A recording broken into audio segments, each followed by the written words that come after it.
Coming up next on Arizona Horizon, the director of the Arizona Medical Board is fired after accusations of violating a number of state laws. We'll hear about a conference to help Arizona manufacturers deal with air quality concerns and regulations. And author Jana Boomersbach talks about her latest literary effort, this one a children's book. Those stories next on Arizona Horizon. Arizona Horizon is made possible by contributions from the Friends of Eight, members of your Arizona PBS station. Thank you. Good evening and welcome to Arizona Horizon. I'm Ted Simons. The executive director of the Arizona Medical Board was fired over the weekend after a report was released that accused the board of violating a number of state laws. Arizona Republic reporter Mary Kay Reinhardt has been following the story. Good to have you here. This is somewhat complicated, or at least involved. Let's try and get as much as we can done here. Let's start with the Arizona Medical Board. What is that? It's the regulatory agency that licenses doctors, MDs, allopathic physicians in the state of Arizona. There are many, many licensing boards. This one licenses MDs. Members are appointed by the governor. It's what they call a 90-10 agency. Nearly all of its operating money comes from the fees that the doctors pay in order to be licensed or to have their licenses renewed, which they have to have every 2 years. Okay, why was Executive Director Lisa Wynn fired? The board fired Lisa Wynn on a split vote Saturday, in a hastily called unusual Saturday board meeting, because according to the chairman who spoke, he felt that the board had lost the public's trust based on a 192-page ombudsman's report released last week that showed that the executive director was in violation of dozens of rules and laws in her efforts to speed licensing. This is what the ombudsman found. Yeah, more information on this report. Who exactly is the ombudsman here? Who did the report, and why was a report done? Well, this report followed an earlier report, so we have to go back a couple of years, which is one of the, frankly, the defenses that Lisa Wynn and Tim Nelson, who represented her at the board meeting on Saturday, put forth, which is that some of these things have been around for a couple of years and in fact predate Lisa Wynn's tenure as executive director of the board. But it began, let's say, with the ombudsman's office with a whistleblower, a complaint from an employee who was concerned, who says she brought her concerns to the deputy director and the executive director, that they were moving too quickly, that they were sidestepping rules and laws about what kind of verification was needed, primary source verification for doctors' prior employment, for their education, for their specialty certifications, and she was concerned for the public safety, she said, so she eventually brought her concerns forward to the ombudsman, the Arizona Ombudsman, which is an arm of the state legislature, really. It investigates state agencies.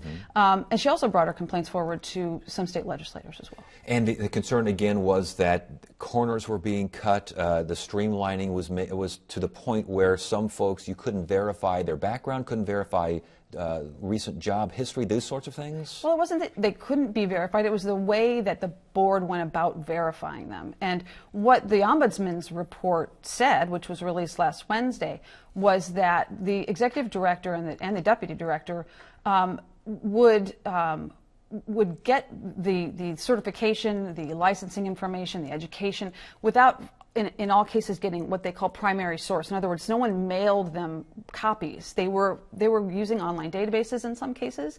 They were using other methods that the ombudsman's office and the whistleblowers felt were cutting corners in violation, again, of rules and laws. What Lisa Wynn, in her defense, is saying is that some of these rules were, almost 20 years old and were put in place before we had things like online databases and online applications. You can't, how do you get someone to stamp an online application? You can't anymore, right? I mean, it's not a paper document any longer. But the concern was, instead of coming forward to the legislature and asking, or to the board for that matter, and asking for rules and laws to be changed, she went around and made those changes in policy herself. and should have asked permission to do and so. that's outlined in this report. The board gets the report, and the board. I remember reading your stories on this and other stories on this. It sounded like the board initially, after receiving the report, gave her a vote of confidence. What happened? Well, it wasn't exactly a vote of confidence, but a week before the Ombudsman's report was publicly released, the board met on October 2nd and unanimously, 11 to 0, because there's a vacancy on the 12-member board, unanimously agreed to give Director Wynne a letter of reprimand and allow her to continue in her job overseeing the agency. A week later, the Ombudsman's report is released. There's a lot of media, both in the newspaper and on TV, and there is absolutely no response from anyone. Not the governor's office, not the board, not the board's hired publicist, Gordon James, and Lisa Wynne herself. So several days go on, and the board on Friday, at almost 4:30, calls a 4:30 Saturday board meeting to fire her. Then at that point saying, again, split decision, 5-4, with two members absent, and we're not really sure why, because most folks called in telephonically. They weren't physically there, or they were on the phone, so we're not sure why two of these members were absent from what was a pretty important vote and a very close vote. But in the words of the chairman, that they had lost the public trust. What Lisa Wynne and frankly it wasn't Lisa, it was Tim Nelson representing her, said was she was essentially muzzled. She was told not to respond by the board, and the board said we would handle communications, and then the board, in the person of Gordon James, their hired publicist, did not provide any defense for Lisa. Now, she was allowed to respond in the Ombudsman's report. Should make that clear. There was an executive director's response in the written report. So. And it sounds as though she's a little bit is coming out as far as explanation, especially through the attorney.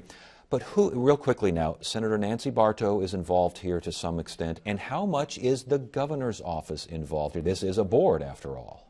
Well, I mean, the governor appoints the members of the board. Then they go through Nancy Bartow's committee, or the Senate Health Committee chair, whoever that is at the time, for confirmation. Senator Bartow was pretty clear from the beginning, when this report was released, that she didn't think that the board's letter of reprimand was enough, that she effectively wanted Lisa Wynne fired, and when Lisa Wynne was fired, she thought that was the right decision. She's also tangled with Lisa Wynne in the past, in previous audits, and through this first Ombudsman's report that was released, where Lisa Wynne didn't necessarily go along with the recommendation that the Ombudsman had made. So Senator Bartow and Lisa Wynne have had a little bit of history going back a couple of years now. Last question, real quickly. The firing of someone, Lisa Wynne's reputation, her background, her history in the medical community here in the Valley, were folks surprised by this, shocked by this? Yeah, I would say that's probably a fair explanation. They were shocked. I mean, I think she's been in public health for a long time. She moved up the ranks in the state health department licensing division. She's been director of the board for over 5 years, so it wasn't something that just, she didn't just show up. So people were clearly shocked. She's had a terrific reputation in the public health world. So. Indeed, and something as important as licensing doctors and looking at the background of doctors who have been licensed. We're talking. What happens next as far as that's going? People getting licensed have to be looked at again? Well, I mean, what Lisa and her defenders are saying, and in fact, some of the board members are saying, is that these are problems that have been addressed and are being addressed. And even though the Ombudsman report talks about 2,000 licenses that they are recommending be reviewed either by the Auditor General's office or perhaps the legislature, they're referring some of these alleged law-breaking allegations to the Attorney General's office, who will probably have to move it over to the County Attorney's office because they advise the board. A lot of this stuff has been handled already.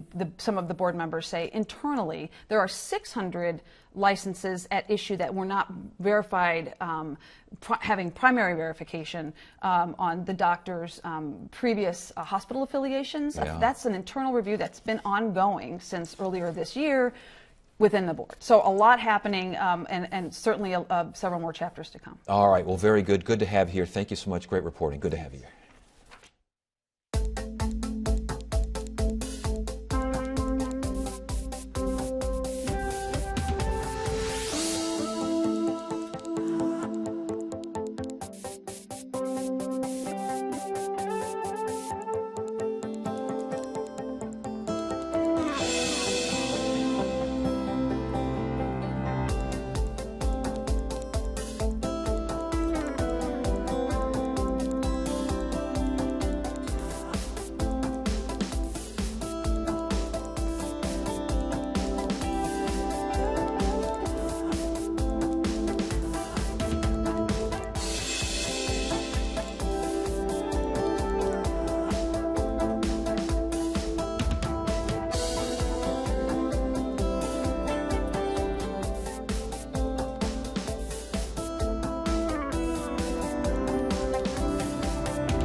Tonight's Focus on Sustainability looks at an air quality conference co-hosted by the Arizona Manufacturers Council and the Maricopa County Air Quality Department. The conference will detail the latest information regarding air quality standards crucial to manufacturing and clean air regulations. For more, we welcome local environmental attorney Bert Akin. Good to have you here. Thanks for joining us. Thank you for having me. Is that basically what we're talking about, this conference here, designed to address concerns from manufacturers and those who regulate manufacturers? It's really designed to be a broad-based conference. It's a conference that was done, the last time we did it was probably about 4 years ago, and we're really excited about doing it again. It's an opportunity to showcase the collaboration between the regulated community and local and state governments as we work together to develop ways to improve air quality in Maricopa County. Air quality is fundamental and important to us all. And this conference is not designed just for air quality experts. It's really designed for anyone who has an interest in the topic, and is a great opportunity for them to learn more about it. It sounds like environmental folks, residents, manufacturers, regulatory agencies will all be there to what? Share information, share the latest information? Absolutely. We're going to have presentations from all of those stakeholders that you just mentioned. We'll be talking about exceptional events, which is that's the fancy word, if you will, for the dust storms that you see in Maricopa County. How do we deal with those? What are the next steps in trying to demonstrate attainment with our various air quality standards that we have to meet, given that we have that in the Valley? Also, we're going to talk about some new rules that apply for startup and shutdown. Director Bill Wiley, who's the director of Maricopa County Air Quality Department, he's going to speak about the agency's latest and current priorities, and we will have a panel discussion of a variety of stakeholders. Again, it'll be the community, the regulators, regulated industry, nonprofits, all to discuss these current issues and come up with some solutions. It sounds like, I think you mentioned, hadn't had a conference like this in 4 years. What happened? Why did they stop? It's a lot of effort to put something like this on. You also saw, there was a few things that happened over the past 4 years with the economy, and with that you have changes both at the regulators and you have changes in regulated industry. And that's why, frankly, this is a great time to restart it. And because there are so many new faces, and in that interim period, there have been a lot of new requirements and a lot of new developments. And so that's why we're redoing it now, and hope to continue it moving forward as well. As far as the new requirements and the new regulations, give us just a brief touching on what those are and what the concerns are with the manufacturing industry, how they are addressing those regulations. Well, there's always a series of regulations that you're dealing with, and currently most of what's being done is being driven at the federal level. We continue to have a regulatory moratorium at the state level, and then at the local agency has to develop laws, and the state does as well, to implement the federal standards. And so if EPA sets forth standards and says this is what must be done, then the local and state agencies have to develop regulations to implement them. I mentioned exceptional events. That's a hot topic right now. Another one that's statewide of significance is the regional haze rule. And that's something that will affect everyone in some manner, whether it's the cost of power or the cost of water. What is the current state of air quality in the Valley, in the state? I've been doing this for over a decade, and air quality today is far better than it was when I first started. And I think it's important for folks to keep that in mind, that the air our kids are breathing today is so much cleaner than the air a generation ago. What happens is that the Clean Air Act, it sets moving targets for what is the standards. And so you have a standard for particulate matter or ozone. And periodically, those standards get updated as new scientific information is developed and increases our understanding. Then the standards become more stringent. And so you end up with a situation where you hear, well, we're still not meeting standards, we're still not meeting standards. But the fact of the matter is if you look at the trend line of air quality pollution, it's universally down in Maricopa County. It's just a function of we're chasing that moving target, and we will continue to have those challenges moving forward. And those exceptional events are always a concern in this part of the world. Tell us about the conference date and location. Thank you. It's November 6th from 9 a.m. to 4 p.m. It's going to be at the Sheraton Tempe Airport Hotel, and we're expecting a great turnout and think it'll be a good event. All right. Well, Bert, thank you so much for joining us. We appreciate it. Good to have you here. Thank you very much.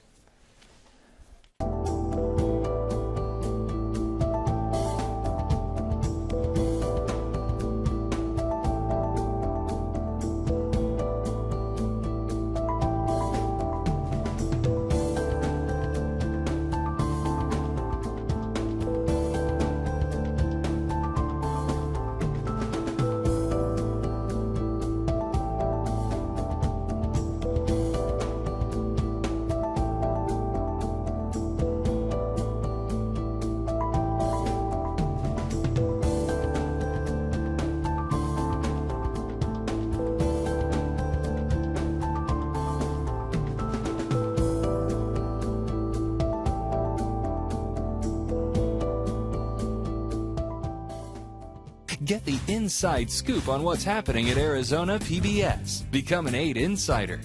You'll receive weekly updates on the most anticipated upcoming programs and events. Get the 8 Insider delivered to your email inbox. Visit azpbs.org to sign up today. As a local journalist, she wrote about politicians and investigated true crime. Now, Jenna Boomersbach is out with a children's book titled A Squirrel's Story, A True Tale. Jenna Boomersbach and friend join us now to talk about this new effort. It's good to see you again. How are you? This is Shirley, Mama Squirrel. This is my squirrel puppet that I take and show to children, and she's the big hit of the story. She's a big hit of the story. It's amazing. You walk in here, you've got a children's book out, you got product already off and moving. Exactly. You really got. Well, let's talk about how did you become a children's writer? Well, the thing, and Shirley, you want to lay down? Sure. The story behind this is that my mother told me to write this book. This is based on a true story that my mother and father witnessed in their backyard in Hankinson, North Dakota, back in 2007. And ever since then, Mother has said, you've got to write this book. I mean, she called me up that day and she said, I've got your next book. You've got to write a book about this squirrel. You can't believe what I just saw this squirrel do. And she told me the story of this squirrel mother who was having a great deal of trouble with her babies and who had set up housekeeping of all places, a birdhouse. And of course, squirrels don't live in birdhouses. Sure. So that was like this, So she's been after me ever since then to do this book. And finally, I met a publisher who said, have you ever wanted to write a children's book? And I said, well, my mother wants me to. And so that was the start of it. And so I finally do what my mother told me to do. So was this something that, again, was the publisher found? Was the story written? Give us the order here. It actually was on Centennial Day. I was at the state capitol on February 14th, 2012. I ran into Linda Radke, who is the publisher of Five Star Publications out of Chandler, which is one of these great publishing houses that almost nobody in Arizona even knows she's here, although they all know her books because she does fantastic children's books. And she's a great treasure of Arizona, who I was so proud to meet her and so pleased to meet her. And when she said, have you ever wanted to write a children's book? And I went, well, my mother wants me to. She says, well, let's talk. And so about 2 weeks later, I called her up and we talked. I told her the story. She loved the story. And she said, let me send you a contract. She sends me a contract with a deadline, 4 months down the road. Oof. So I was at that point writing a historical novel. I was thinking about some other true crime books, and all of a sudden I've got to change all my thinking to try to write a children's book. I want to talk to you about that. How do you write for children? You don't talk down to them, but you have to explain what's going on. How difficult was that? It's very scary, Ted. It's very scary. Adults, you know how to write to adults because you're an adult and you know they filter and they know.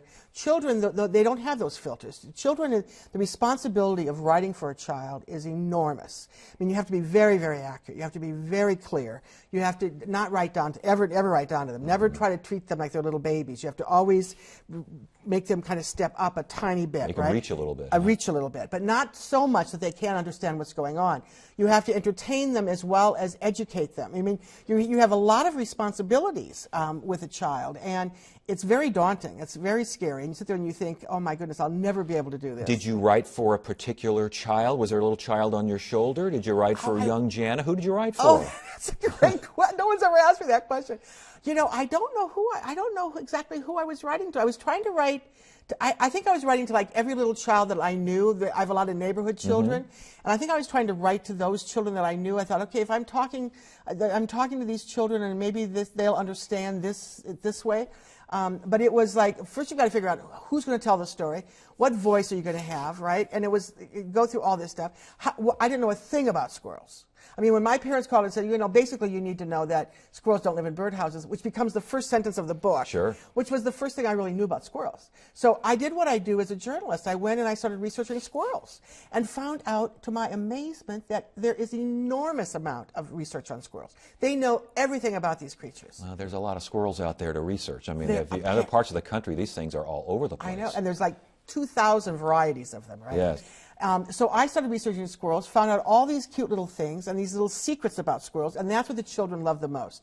When I'm reading these books, I tell them the secrets of squirrels, how they communicate, how they laugh, how they, mark their food and stuff. That's the parts they love. Isn't that interesting? The most. They love being like they know something special. Talk about the illustrator now. There are beautiful illustrations in here. Beautiful. They go along with the story nicely. Did you pick the illustrator? No, my publisher picked the illustrator.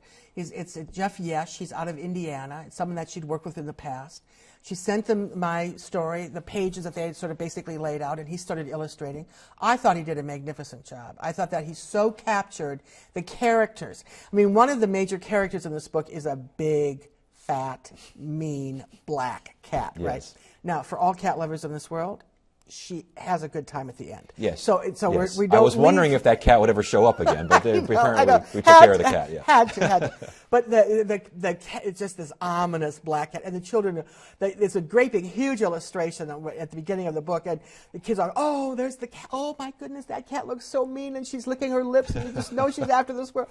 And so he captured the essence, not only what the words were, but what the feeling of that book was. But sometimes playwrights and screenwriters, they write, and all of a sudden they see the product either on the stage or on the screen, and sometimes they're happy, and sometimes it builds and grows. Sometimes they go, I'm not so happy. When you finally got the book and saw the illustrations, was it a whole new story? Was it what you wrote? Was it a different story? I understood the story better when I thought the illustrator did such a magnificent job. I understood the story better.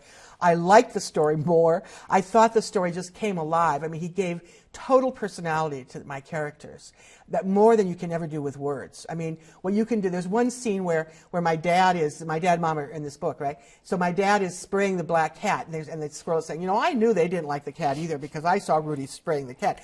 And he's got the little squirrel on her back laughing Yes. like crazy, right? Yes. And it's like one of those little tiny touches that you just think, Well, even as an adult, I'm reading and I'm going, which one is the boy? Oh, that must be the boy squirrel because he looks timid. I mean, you're caught up in the illustrations. right. Now, are you going to write another children's book? I am. Are you really? I am. You found something here to latch on to a yes, little bit? another true story. I have this tendency of liking true stories and making them into books. And so I have a story called A Bear That Nobody Wanted, and it's based on a true story. So we hope that's going to be my next book. And you can bring in a big old bear next time you show Next up. time I'll bring in a big old bear, and this guy is so cute. He's an outrageously good bear. You're going to want to see this guy. And I got to mention, did I see a blurb from Rose Moffat on the back of your Yes. book? Rose Moffat endorsed this book. She was delightful. Terry Goddard said some nice words about this book.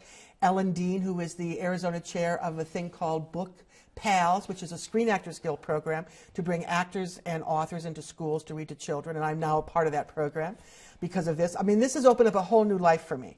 I mean, I'm now volunteering regularly at Capital School, reading to children in the library and being involved in going to schools and seeing children. Eileen Bailey, who has a thing called Kids Read, which gives free books to needy children, she bought 300 of my books to pass out to children. That's beautiful. Which was just such a wonderful thing. And it's just so nice to know that it makes someone happy. I mean, you write about a trunk murderist, you don't know who's going to respond and how. You write about a squirrel sending the babies off into the world. Most important question, though, how did Mom and Dad feel about it? My dad has since passed away, so we never got to see the book. Oh, that's but too bad. My mother is just over the moon. I mean, of all the things I've ever done in my life, this is the thing I think she thinks is the best thing I've ever done. Well, congratulations. It's a hoot, and I loved seeing the product out there already. Product placement, you got to love it. And the squirrels are fantastic. Congratulations. Thank you very much, Dan. And Wednesday on Arizona Horizon, economists will discuss the ramifications of Congress not raising the debt ceiling, and will visit with the 60s rock group, The Rascals. That's at 5:30 and 10 on the next Arizona Horizon. That is it for now. I'm Ted Simons. Thank you so much for joining us. You have a great evening.